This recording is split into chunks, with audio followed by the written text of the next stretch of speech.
Hi, I'm Yvonne of Pre Designs. Thanks for stopping by and having a look at my spinner card. This is one I'll show you how to make today. It's a very cool little card. If I'm now not going to spin, just the little buggy spins around the card. So the supplies you're going to need is a stamp set with an image that's going to look really cool when you spin it around. So I've chosen Pedal to the Metal, and I'm going to do the little buggy down here.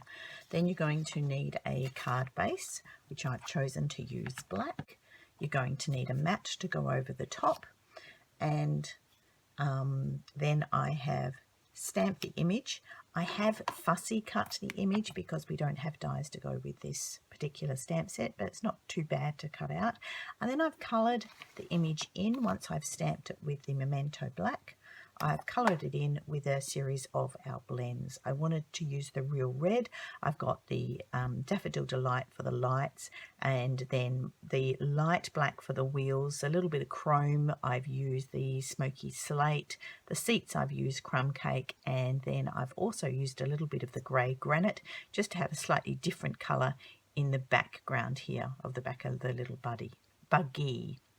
So now what we're going to do is we're going to need to cut out the little spinner mechanism, I suppose you would call it. I'm using the layering circle dies, and I number my dies going from the smallest to the largest, remembering that you've got scalloped ones and plain ones. So I actually number them from the smallest. So I've got 1, 2, 3. I'm going to need to use 3, 4, 5, 6, 7 and 8. I just number them with a Sharpie. When you do that, just number them on the side facing up without the blade, because if you use these, sometimes the number can come off a little bit onto your cardstock if it's a lighter cardstock. So I want my spinner to be roughly in the middle. I'm not going to measure it. I also need to make sure that I've chosen dies or circles that I'm going to have enough space once I cut them out to actually fit a large dimensional. So I've just measured the large dimensional. It's just about 1 centimetre, and when I put these dies together, remembering you can see where the cut is going to be on each of those, it's just over 1 centimetre. Okay, so I'm going to need to cut my circles out. So I need to flip both of them up the right way so that I die cut underneath. To hold them in place, I'm just going to use a little piece of washi tape, if I can find the ends. And I like to de-tack this just to get some of the stickiness off, because I don't want it to spoil my cardstock when it goes through the die. So I'm not measuring this, I'm just eyeballing it. Then I'm going to take it away and I'll die cut it. So now that I've die cut it, I can take my washi tape off very carefully so that I don't damage the cardstock. And take away both of my circles. And that's what I'm left with. This is just an extra piece. Keep that for another card. But this is the piece that I want to use. So for this technique, the spinner card, you can use a 5-cent piece or a 10-cent piece. I want this to be really easy to spin, so I'm going to use a 10-cent piece. If you were using a 5-cent piece, you would need to go for a slightly bigger die to cut out the center, because this one, the coin's only just going to fit around there. So you probably need to go to the 4 and the 7. But I'm going to use a 10-cent piece. So that gives me plenty of room for the coin to slide around. But you'll get that in a minute when I show you how we're going to put it together. Now I'm going to add a little bit of detail. I'm just going to emboss this part of the card. So I'll go away and do that. I'll come back in a moment.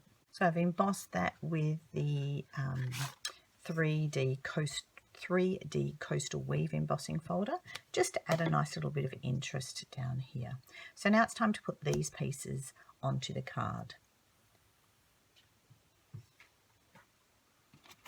So here's my card base. I'm going to bring that in, and I'm just going to use dimensionals to pop this on.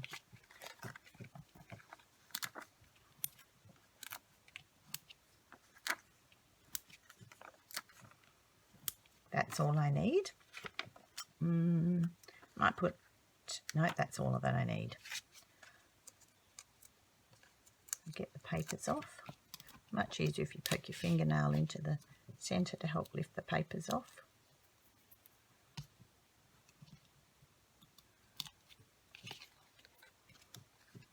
And then place that down.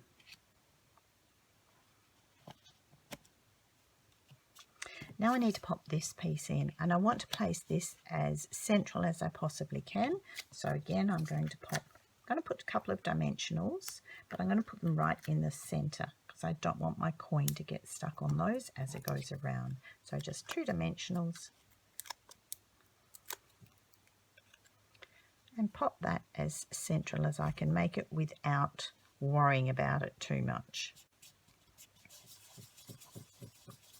Okay. Now to put the greetings on the card. So I've just adhered them onto the front. I've stamped the "To a Great Guy" in red from the petal to the metal, and then the "Happy Birthday" from Itty Bitty Birthdays, and then simply punched it out in the classic label punch and pop those on the front. Then we want to make the spinner. So I've punched out a black circle out of a 1.5 inch circle punch. I found the central point, which is 1.9 centimeters, 1.9 centimeters, and put a little cross. So now what I want to do is I want to adhere a 10-cent piece to that point. So I'm just going to use a bit of tear and tape, and I'm going to use a couple of pieces. I've just flipped that back on itself because I don't want any tear and tape hanging over the edge. I can't get the paper off, and then I need to adhere that to the center. So that's pretty good. Push that down, and now I've brought in a second 10-cent piece. So I've got a dimensional on here. Now that's actually going to easily fit. You have to manipulate to get the 10-cent piece underneath. That'll easily fit through there, and that's going to spin around nice and easily. So pull that back out. Now I want to put a second dimensional on top of that one.